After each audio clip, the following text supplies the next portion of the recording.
Hey guys, Professor Bill of Comic Book University, and this week we're going to be talking a little bit more about magic. Now, in the previous episode, we talked about the very introduction to magic in the Marvel Universe. You got to see a whole bunch of different characters and whatnot. In this particular video, we're going to be talking about making an actual choice from this point on. Okay, you got two roads you can go. You can stick with the Marvel Universe Advanced Role Players Book System for Magic. All right, that's your blue book. You could turn straight to page 61. And you could just start with using a very basic form of magic there. Or you can go on and you can use the Realms of Magic book. Your choice, all right? So in this, you can't use both. That's got to be understood. You cannot use both. So you, as the judge, talking with your players, you've got to make the determination. Which form, which version are you going to use? Because they are not compatible with each other, okay? There are similarities, but no. So do you want to keep a very basic understanding of magic? And the very basic understanding of magic, that will mostly work with just a street-level campaign where you just got some regular guys who are doing investigations of magic and little things, you know, hitherforth to there. Occasionally you'll come across an actual magic user, and you don't need to get into anything special. You just, in general, yeah, here's a guy who uses magic, bang, all right? Very simple, the KISS mentality. Keep it simple, stupid, right? Or you can go into the actual Realms of Magic, which is much more in-depth, amazing. You're going to get sucked into that for such a thin book. Man, there's so much there. But nonetheless, right now we're going to be talking about if you choose to go the route, and this is just one video about this, if you decide to just use the basics of the Advanced Players book. I know, real oxymoron there, right? So let's get into it. Again, turn to page 61 in your blue book. Now, magic can be a mixture, okay? A mixture of which abilities are magical and magical equipment, all right? We talked mostly about that in the previous video. Keep that in mind. What kind of magical character are you going to be using or making? Okay, if you're a player, what kind of magical character are you going to be playing? If you're a judge, what kind of magical character are you going to be making in order to go up against your NPCs? Or do you just want that basic? Mind you, if you're going to be like, let's say, using the cards inside of the basic set, the advanced set, anything like that. Those cards are all geared towards this set, the advanced set. They're not geared towards actually being used by the Realms of Magic book. So again, you just want, oh, we're going to do a one-shot or something like that, just use this book. If you're going to be doing something where, you know, I'm just going to, like, you know, we're running a regular game, but all of a sudden Baron Mordo comes in and you got to get into a fight with Baron Mordo. Okay, cool, man. By all means, bang, do that. You know, if you're going to be doing something with the with your game, and all of a sudden, like the current right now, as we speak in 2018, the current run of Venom, where all of a sudden magic is majorly introduced into the symbiote, the Clintar world, just use the regular advanced set. You don't need to get into the Realms of Magic. All right, Realms of Magic is when you're running a full-fledged magical campaign.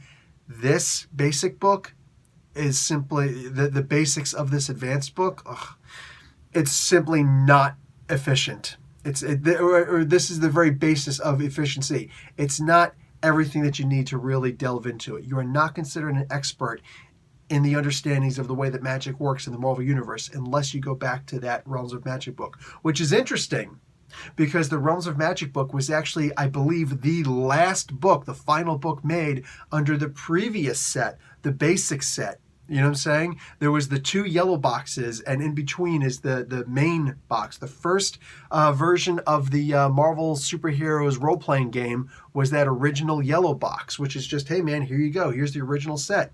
Then they came out with this one that I prefer using, the advanced set, okay, where boom, it's just rules heavy. Bang, there you go.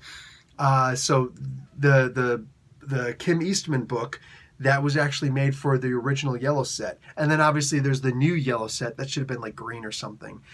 Maybe red, where it's just a combination. Yeah, green. Green would have been better, the blue and the yellow. Anyway, it's a combination of the two where you're just kind of making the rules simpler and all that good stuff. But for now, magic here, just we're keeping it simple in the advanced set. Okay. let's see. So the magic in the advanced set, rather than getting into the very specifics of, oh, the images of Icon and the mists of Morpheus, all you're going to be using here is the regular powers, but calling them magic. So you're just duplicating powers. You know what I'm saying? Oh, you want to use the images of Icon? Yeah, sure. It's called the illusions power. You're just going to be using with either personal, universal, or dimensional magics. That's it. And we'll get into that in a moment. But it's just duplication of powers as opposed to specific spells that are already laid out for you. Keep that in mind. The mystical origin. Now, I highly recommend you go back and look at my videos on talents, where I get into a lot of depth when it comes to the mystical origins. Just where I talk about talents and the mystical and mental skills, that specific video. I talk about the mystical origin talent in that video. It's not really a talent, it's just more of a background, much like heir to fortune. You know what I'm saying? Very briefly, talking about it here, you can look at mystical origin as the exact same thing as the mystical background talent. I consider it a misprint, or more specifically just, Jeff Grubb just kind of looked at it as like, oh yeah, we'll just call it mystical origin. Over here, I'd rather call it mystical background. I got to remember to go over there and change that, and he never remembers to change it. That's the way I look at it. You want to look at it as being something entirely different, that's up to you, but I feel like it's taking away a lot of the flavor. Either way, the mystical origin, as it is explained here, gives you exactly what the mystical background gives you. Plus, it gives you the ability to, not even plus, just it gives you the ability that if you take this at character creation, you now have the option to start off with magical powers. Now, mind you, as I explained in the previous video, you do not need mystical origin or mystical background in order to learn magic. But to start the game with magic, you do. That is important. That's a prerequisite to actually playing the game. You can house rule it otherwise. You can house rule anything otherwise. I would recommend you don't do that. All right? Keep the game running as it normally runs. This is a prerequisite. Either way, whether you use magic or not, it will still give you the ability to be like a magical investigator. Think of along the lines of John Constantine, who doesn't actually cast spells. Okay, you never actually got a master. Oh, if you find a master or a tomb or something like that, a scroll that will allow you to use magic, yeah, you can figure it out. You can maybe decipher it, get some kind of an extra ability. But in the meantime, you simply are a magical investigator. It's basically like having the detective espionage skill, but specifically for magic. All right? Boom. It might allow you to know how to mystically hide from a group of ninjas. Think about it. You can have a whole lot of fun with this talent, and just that's the purpose of the game, just having some fun. So the three important sections of magic, specifically for the advanced set, but it's also used in Eastman's book, Realm of Magic. Consider this. There's personal spells, universal spells, and dimensional spells. These are the kinds of energies that you're using. Now, again, we're starting off on page 61, but if you go and take a look at page 62 and 63, there's a list dividing all of those spells individually. So the kind of spells that you can use for the for each of those classes, personal, universal, or dimensional. So P, U, or D. PUD. Interesting acronym, but either way, so if you've got a little parenthesis mark with P in it next to a spell, that means that it is a personal spell. The U, it's a universal spell. D, dimensional. Personal spells, as a rule, do not cause harm to others. You can have telepathy with a personal spell, but you can't suddenly use the power stunt of psionic attack or mental bolt with a personal spell. Can't do that. Now you're using universal energies. Personal spells do no harm. They can get invasive, however, but when they become invasive, the target has to be willing. Now, you could try to overrule this by tying the person up and making that person a hostage and all sorts of other stuff like that, but then you also have to make a red feat to use a personal spell against an unwilling target. If it's an unknowing target, like case in point, you wait until the person is asleep, all right? Or you use mesmerism hypnosis and, put the person under a bit of a trance, and then you cast your personal spell. That might be something different. You can cause this person to be willing, a willing participant in your personal spells. Absolutely. You know what I'm saying? Absolutely. Go crazy with it, man. That's what this game is all about. Even in the advanced set where it's very rules heavy, there's still so much more room to just work outside of the written rules and still stay within the rule set, Go crazy, dude. So personal energies, you are actually using your own personal but just natural abilities and connections to the magical world. Much like Crowley or Jimmy Page quoting Crowley would say, everything that we do is magic. Just the ability to wake up in the morning and to appreciate something. All of this is magic. Maybe you'll understand it differently later on, but for right now, everything is magic. So using that natural inherent magic that is within us all, we're able to spend 1 health point and use a spell, okay? That's specifically in the personal realm. Now, some of these spells may cross over and say, oh, you can use them personal and universal, but you determine how you're going to use each of those, okay? And that's on you, and you have to play with that. Again, you're spending 1 health point every time you use the spell, or if it's a continuous spell, every time that you're concentrating to keep the spell going, that's an extra health point that you're spending. So even Doctor Strange with 66 health points, oh yeah, sure, he could do his spells for a while, but only but so long. Keep that in mind. Universal spells. Now you're breaking outside of Crowley's rules and Wiccan rules where you're saying do no harm. You know what I'm saying? Excuse me, the do no harm is more of the Wiccan. Crowley is more of do what thou wilt. Okay, but it's within reason, and there is still the caveat of do no harm. But still, do as thou wilt. So now you can actually get into the ideas of black magic. Now, white magic is always understood as things that benefit yourself, okay? Or hurt yourself, whatever, but it's the idea of working on yourself. Whenever you're going to do something to someone else, that's considered black magic. So yes, in modern mystical theory and practicum, casting a healing spell, trying to heal another person through magic is considered black magic because it's affecting someone else.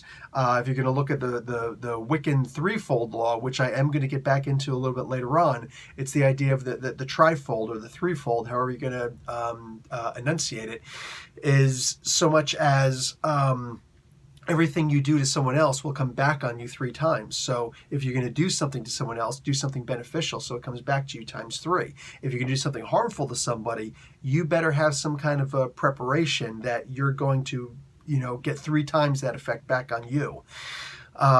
Yes, I've studied, so many different sorts of mythologies, theologies, religions, philosophies that you could possibly imagine. So I do relate a lot of magic in the Marvel Universe role-playing game system back to what's considered modern magic with a K, the Magics, or whether it's Llewellyn's or Israel Regardie, or just in general, the thaumaturgy. All right, so historical figures who professed magic, modern people who profess magic, modern cults and things like that. I love all of that stuff. I just get so engrossed in studying these sort of things.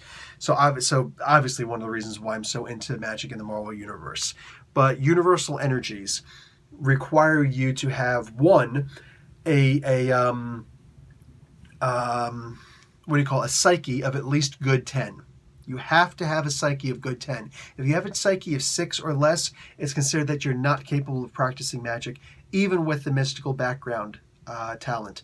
Now, if you're going to use personal magics, I would give it a bit of leeway there.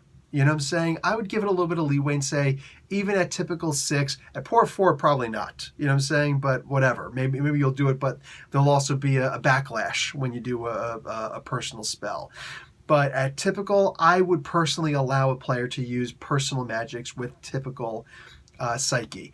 It's a good possibility for the person to try and work on increasing their psyche rank so that they can potentially go into using other kinds of magic. But that's just me. You want to work dimensional magic with a typical psyche, brother, we're going to get into dimensional magics and you'll understand why that's a bad idea. But in the meantime, I would personally allow it, but that's house ruling it. Magic is supposed to be used with a good 10 psyche or better. One of the reasons for that's given, according to Grubb, Jeff Grubb, the guy who designed this game mostly, is that when you cast a universal spell, you will give up one of your psyche ranks.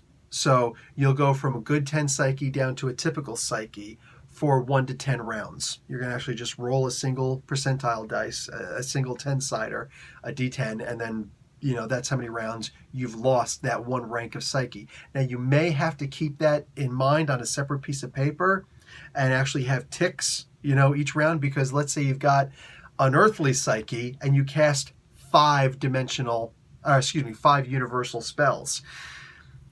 This one you roll, you're only going to lose it for 1 round. This round, this other spell you cast, you're going to lose it for 3 rounds. This, universal spell you cast, you're going to lose your, 1 rank of psyche for 7 rounds, whatever. You're going to have to keep that in mind and each round update it so did you get that psyche round back or not?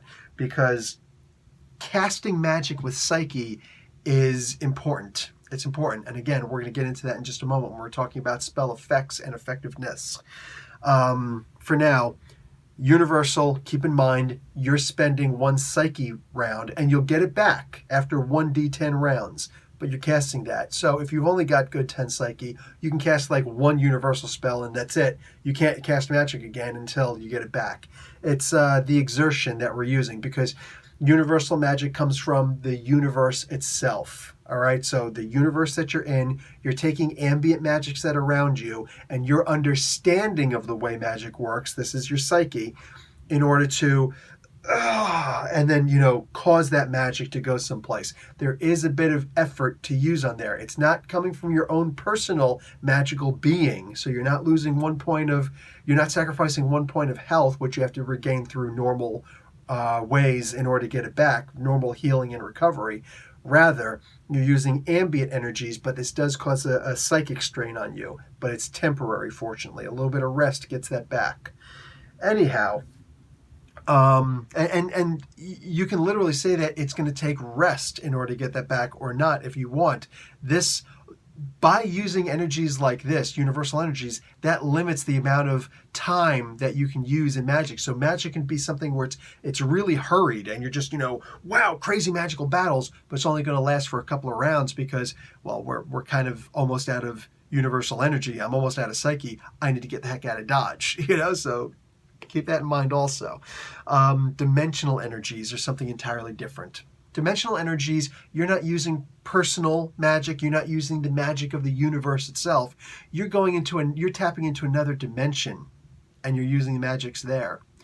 Or, more specifically, an entity there. It could be a conscious or a subconscious entity. Case in point, Ragador. Ragador is a dimension where there is no conscious being. There's just the rings of Ragador. And these are an unconscious power, much like the Beyonder. Just they don't seem to be doing much more than just existing, and they're terrifying if you really study and look into and read a lot of the comics of what the rings of Ragador are. They're actually kind of terrifying. But there's also tapping into the dark dimension, and very specifically the Sorcerer Supreme of the dark dimension, which or the most powerful entity there, which would be Dormammu. So you're actually asking Dormammu for abilities. Can you ask Odin for abilities? Well, nobody has for a while because it's only the villages in the Nordic regions, the Scandinavian regions that have ever called upon that, and it's mostly not used anymore. But lately, there's an insurgence of people calling themselves pagan, which, in Norway, which relates back to Odin magic, Thor magic, and all that stuff. So, yeah, why not? You know what I'm saying? Yeah, gods in the Marvel Universe don't get more powerful by granting spells to people, but it's a pride thing, you know what I'm saying? Anyhow, you are going to be using your, you have to make a popularity feat in order to entreat one of these entities to do what you want them to do. And you're not actually going to be using your popularity score for that. You're going to be using your psyche. So again, if you've been casting a bunch of universal spells, your psyche has lowered. So now your popularity has lowered in that regard. Again, you're using your psyche in place of popularity to make the popularity feat. Why do they call it a popularity feat? Because you're going to be using the rules of popularity. Go back and look at my video on popularity to understand how the popularity feat is actually used. Those are the rules you're going to be using, but you're going to be using your psyche rank as your popularity. Badang. Okay.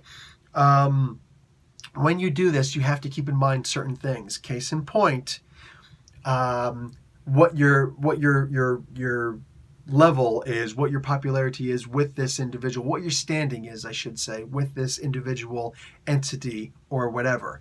So calling upon, let's just say in general, calling upon, I don't know, what's one of the magical entities I didn't say yet? I don't really want to say Dormammu. Let's say Icon. Okay, let's say Icon. All right, he likes to use his illusion abilities. One of the things that he likes to grant, but whatever. You can call upon Icon for, in the base, or in the advanced set, you can call upon Icon for anything, okay? It's when we get into the realms of magic where, no, that's not how it works. But here, you can call upon him for anything. So, I summon Icon to be able to cast a sleep spell on someone. Sure, let it go, man. Just let it go. So you call upon him, and you've got to make your popularity feat using your psyche as your popularity rank. When you do this, what's your influence with this guy? Do you actually know Icon? Have you ever called upon him before? Have you ticked him off before? That will determine if he's friendly. And go and check out my video on contacts to know more about that. Is this a friendly being, a neutral being, an unfriendly being, or a flat-out hostile being? If this person is unfriendly, you have to determine by yourself as a judge, do I use neutral or do I use hostile? Like that, it's going to be one of those two that you use. And one of the things that they suggest in the player's handbook is that you roll a single D10. You roll a D10. If you get 1 through 7, treat him as neutral. If you get a 8, 9, or 10, bang, you treat him as hostile. Okay. All of those ranks only matter if you fail. If you succeed, you succeed. If, like Dr. Strange, the Ancient One, the very first spell I remember the Ancient One casting was actually something to reduce or to resist the something that Baron Mordo had cast against him. I think it was like Morpheus. He used like the mist of Morpheus to put him to sleep or something like that, and he called upon Dormammu to make the mists go away. You know what I'm saying? Later on, Doctor Strange would come to realize that Dormammu was a dangerous freaking hostile being who wanted to take over the Earth dimension. But, you know, bygones be bygones. I'm sure he'd never come back and try and do that again a billion times. The point is, you could absolutely call upon Dormammu, even if he's your sworn enemy.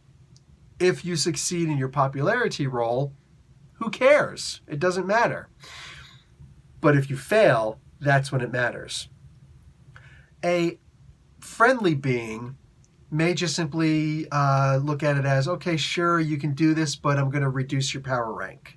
You know what I'm saying? I'm not going to let you do it as powerful as you would have wanted it to happen. So if you've got amazing ability to cast this spell and use dimensional energies, but you fail your popularity feat, you're going to be able to cast it at, let's say, remarkable or excellent. You know what I'm saying? Depends on the judge. If you're neutral with this person, he might just decide, yeah, no, I'm not going to let you cast the spell. If you're hostile against the person or with this person, he may decide to suck you into his dimension and punch you in the teeth. Or come into your dimension. You just opened a gateway, dude. Sucker. You know what I'm saying? Maybe a gate is opened and a bunch of demons come in to start taking over and you're responsible. Like, that's something that Doctor Strange would notice immediately and be like, dude, You just try to call upon Dormammu to do something, and he just sent in 10 mindless ones. You know what I'm saying? Or even one mindless one would be enough to be like, holy crap, what do I do now? But yeah, that could jack a fool up. That could jack a fool up big time. So that'll get, Doctor Strange angry at you. Now, mind you, you can also buy contacts with these extraplanar beings, these extra-dimensional beings, all right? Understand, though, that contacts are actually going to cost twice the normal ability. So what is it? I think it's like 500 karma points to buy a contact, if I remember correctly. Well, it's 1,000 to buy an extraplanar contact, to use for dimensional energies, because this is something where you're really risking a lot. So yeah, costs twice as much to have mystical contacts, but this does also allow you to have a permanent setting with someone. So if you don't have any contact with somebody, consider them neutral. If you've called upon this person too much, consider them unfriendly. If you've actually ticked off the person, or you're casting a spell for something other than what this guy's goals would be, or if you're just, you're whatever, you made this person hostile towards you, it's hostile. Friendly is if you actually have the contact. So the contact only helps when you fail. Only helps when you fail. Keep that in mind. Eldritch Bolt and Eldritch Shield. This is something where, certain powers that you get will allow you to pick another power. Most of the time, they're not free powers. You know what I'm saying? Like if you get, let's say, extra body parts. Okay, well, I'm going to take wings. Okay, fine. Then you can have the extra power, not for free. Your next power slot, if you have one available, you can use it for flight. You know what I'm saying? If you take water breathing as a power, you can have one or two other powers that you can choose. It requires the power slots, but you can take, let's say, swimming, or what's it called? Animal control, sea life. You know what I'm saying?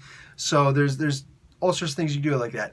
Likewise, if you're rolling up a character, and you got the mystical origin, mystical background, talent, you can say, okay, I'm going to roll up my powers right now, but one or two of the powers that I want, I'm not going to have to roll for them. I'm just using power slots for them, is Eldritch Bolt and or Eldritch Shield. Now, an Eldritch Shield, in general, is considered a personal spell.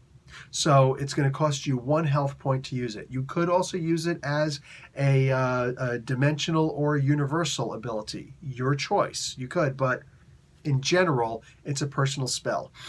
You're just simply holding up your hand in whatever little form that you're doing, and a big shield forms, and it protects you against physical and energy attacks, as a force field usually would, except that it's also going to protect you against magical attacks. All right? You can form the shield in just like a Captain America style shield, a force field that surrounds you like a personal shield, or a shield that provides protection from the enemies against you and your friends. But all the standard rules for force fields apply. All right, the positives and the negatives, with the exception that if a force field is destroyed, you don't actually have to roll to fall unconscious. It's just, your spell has been broken. You have to cast it again. Now, if you're one-on-one against someone can choose to go against your instead of someone trying to attack you and you ricochet off the shield or whatever, it's like, aha, if somebody does Monster 75 attack towards you and you've got 50 points of protection with your shield, you're going to be hit with 25 points of damage. But if someone decides to focus on the shield itself, you'll take no damage, but that shield will actually be destroyed. And your shield will be treated as material strength for them to attack the shield itself. So trying to attack you, some of it gets through, cool. I put a crack in your shield and you got hit with some of the energy. But actually trying to attack the shield itself with the intention of breaking the shield, boom. Now, the very next round, they can just, here's another shield. So it doesn't matter unless it's you and somebody else trying to attack the person. Listen, I'm going to break this guy's shield and then you snipe him. You know what I'm saying? That's how that can be used. That's the way that actually works. So that's how it can be helpful. The shield is going to be, you're not going to roll for the strength of your shield. This is one of those things where the strength of your shield is your psyche. So whatever your psyche rank is, so again, the more universal spells you're casting, the weaker your shields are going to be. That's one of the tricks that Doctor Strange always uses. He just constantly keeps on using his shield all the time until he figures out what this person's doing. Then he'll cast some kind of spell. Usually 1 or 2 spells will end this other person. That's what Strange usually does. Not always. Not always. So that's how the shields work. As far as the Eldritch Bolts work, this is one of those situations where you're going to roll up. It's a universal. You can't use this as a personal, obviously. You can use this as universal standard, or you can also use this as a dimensional spell. But use this in general as universal, and you're going to roll to attack somebody. The way that all spells work, all spells, including Eldritch Bolt, not Shield, but Eldritch Bolt works is the power rank of the ability will be the damage or the persistent, okay, the persistent effect. But the to hit or the initial effect is going to be based on psyche. Yeah, psyche and magic go together like this, guys. When you're going to use a spell, if you're going to use, like, let's just say the bolts of bedevilment, an Eldritch Bolt, you're going to roll your psyche in order to hit. So if you got a high psyche, good. If you got a low psyche, but you're going to be rolling your psyche to hit, and it's going to be your current psyche. If you've cast 5-dimensional spells already and your psyche's down at good, you're not going to be casting it at monstrous, brother. You're going to be casting your spell at good. So again, keep that in mind. One of the reasons to consider using different versions of spells. You want to use dimensional, sure, but then if you fail that dimensional spell, all of a sudden, see, magic is a dangerous thing. It's a messed up thing. Again, hard hitting at first, and then you get the heck out of dodge. There's very few prolonged magical battles because it doesn't work good for anybody. Anyhow, the magical user will cast his spell using his psyche. So roll to hit using your psyche. The damage with your Eldritch Blasts will be the actual power rank. So if you've got amazing psyche and good 10 Eldritch Bolts, amazing 50 to hit, good 10 to damage. One of the things with Eldritch Bolts is you can either do force damage, or you can, so using the force column on the universal table, or you can just attack karma directly. So if you've only got 10 points, if you got 50 points like Doctor Strange, whatever, you can actually take away karma. There's no roll to resist that, okay? You roll to hit. If you hit, you can say, okay, I do my power rank damage, or I take away power rank karma. Oh my God, that's one of those things where you're like, the other person's like, this ain't worth it.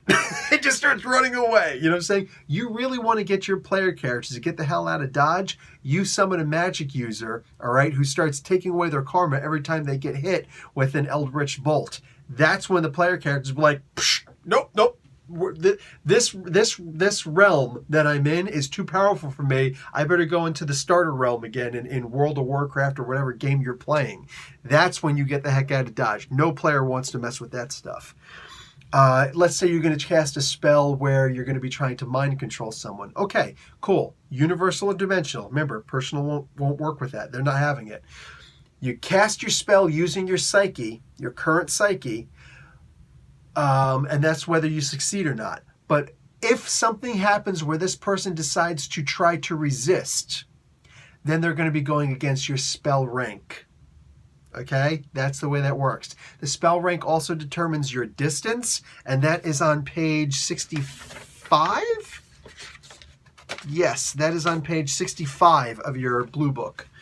That'll determine your spell distance, the area of effect, if any, or the duration, or the duration. So let's say, you cast it and you've got, the book on page 65 says you got 1 round of duration. Okay, you can mind control somebody for 1 round. If it says you got 10 rounds, 10 rounds, this person's got the effect on him for 10 rounds. But if you try to make him do something that he or she wouldn't do, like, kill your partner over there, kill one of your teammates, unless it's in their nature to turn against their teammates, you're going to be like, oh no, I get a chance to resist, to break this. That's not against your psyche. That's against your power rank. So is your power rank high? Is your psyche high? Are they both the same? Keep all of that in mind. All right. Karma.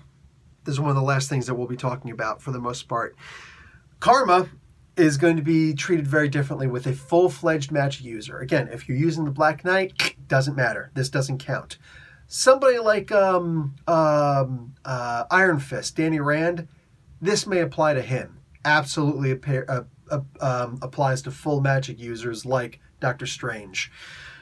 Anybody who has that deep understanding of magic, all right? Brother Voodoo, this affects him a lot also.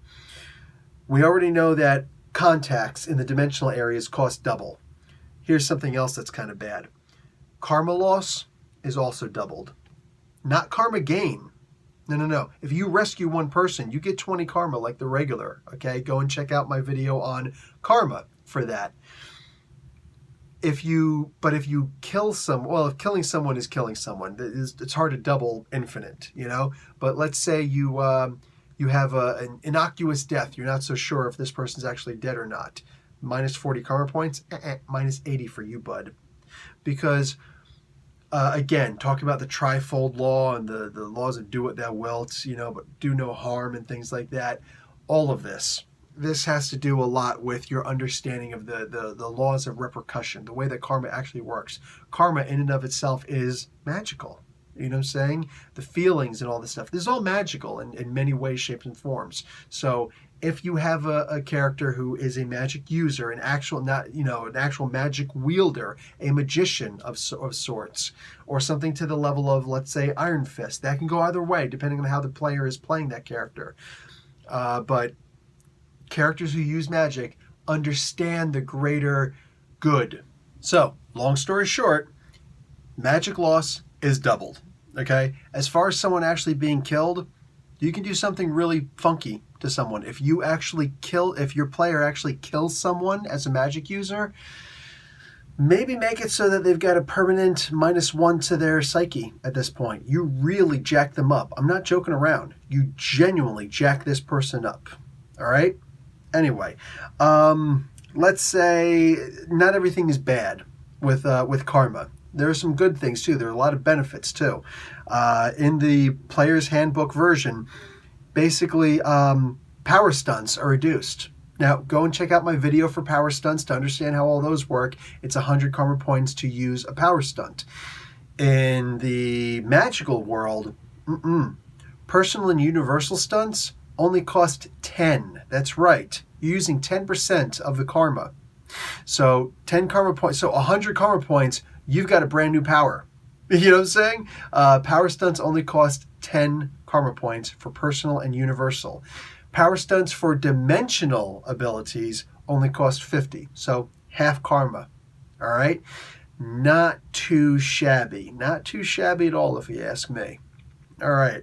Also, new powers. There's 2 different ways to get powers in the game. You can either learn them from a teacher or you can find them in like a book or something like that. But either way, when you choose to learn the power, it's going to be at half karma cost. So normally getting a new power costs 3,000 karma points. Here, it only costs 1,500. You might be saying, who's got 1,500 karma points? You, if you save up and have a good karma pool. So keep all of that in mind. That's a whole lot cheaper than a regular schlub going off and getting all this karma to make a new superhero power, you know? Wolverine with his hot claws.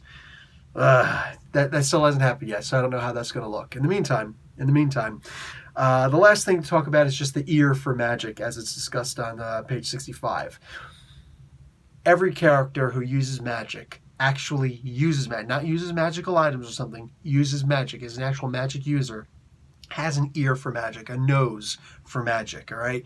You know when magic is happening around you, in your general vicinity, and your area in general. Like, you're going to use, that's really all that's said about it, okay? You know when magic is being used in your area. Me getting into it a little bit further, delving a little bit deeper. So, house rules. Hi, Professor Bell, house rules. Look at it this way. Look at your psyche, and that is now your determining factor for distance, for how magic is understood, okay? If someone is using magic, like if Scarlet Witch you know what I'm saying, uses her psyche, or Doctor Strange uses his psyche. Both of them have a different range of where magic is being used, okay? Scarlet Witch might be like, what? Magic is being used someplace? I don't detect it. And Doctor Strange is like, that's because, and just goes into his typical... Go and read Avengers Disassemble to understand how Doctor Strange really feels about Scarlet Witch. But, he'll just be like, well, my understanding is a little bit deeper than yours. So, yes, magic is being used on this planet. Let's go. You know what I'm saying? It's just that understand. And he can always use the Eye of Agamotto to scry, or the Orb of Agamotto, even better, to scry and see what's going on there and hear what's going on. But even without those items, he knows when magic is being used in general. So, and he can also determine how much magic is being used. And certain things will catch his eye and certain things won't, right? So if somebody's using magic at like the excellent 20 level, Doctor Strange has to deal with freaking Dormammu on a regular basis. Every other issue, he's fighting Dormammu. So he might be looking at it like, oh, somebody's using excellent 20 magic. Oh, wow, gee, I wonder what Dr. Voodoo's doing at the time. Ooh, was that facetious? If it's around the Amazing 50 rank, he might give a call to, what's his name, to Dr. Voodoo. You know what I'm saying? Brother Voodoo. Be like, hey, man, Mr. Drum, Jericho, my man, go take care of this, please. Are you busy? Are you busy? He might send Iron Fist, all right? All sorts of different reasons why these things might happen. Now, mind you, you will also know when magic is being used above your psyche rank. You won't know what that rank is necessarily, but you will know that's more powerful than what you've got. That might be one of the situations where Doctor Strange is like, yeah, Clea, listen, I'm going to need some help. Can you start getting some people together? Like he's putting out the big call. You know what I'm saying? I need to get a team together. All right. I need the secret event. I need the secret defenders. That's what I need. So yeah, all of that.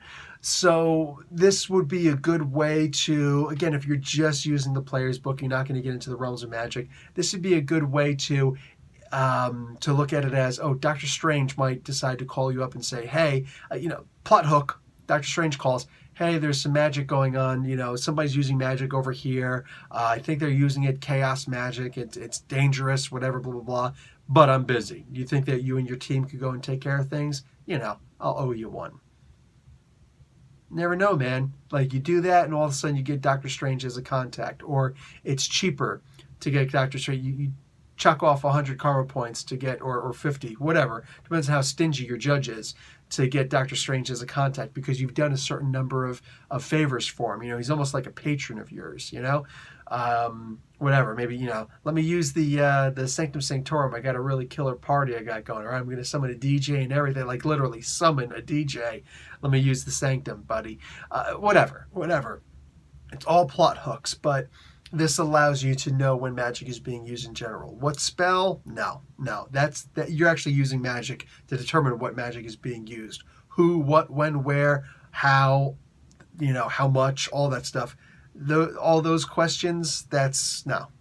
Just knowing that it exists around you is something else, or that somebody's using something. That's it. All right, guys, I'm going to call that one a wrap. The videos from this point on are going to be all about the Realms of Magic books. So that's only for the advanced users. All right, literally, serious talk. So if you ever have somebody who's running a game and says, if you want to play a magical character, you got to actually have a good understanding of the way that the Realms of Magic book works. Watch those videos. All right, guys, that's it for me. Professor Bill, Comic Book University. Class dismissed.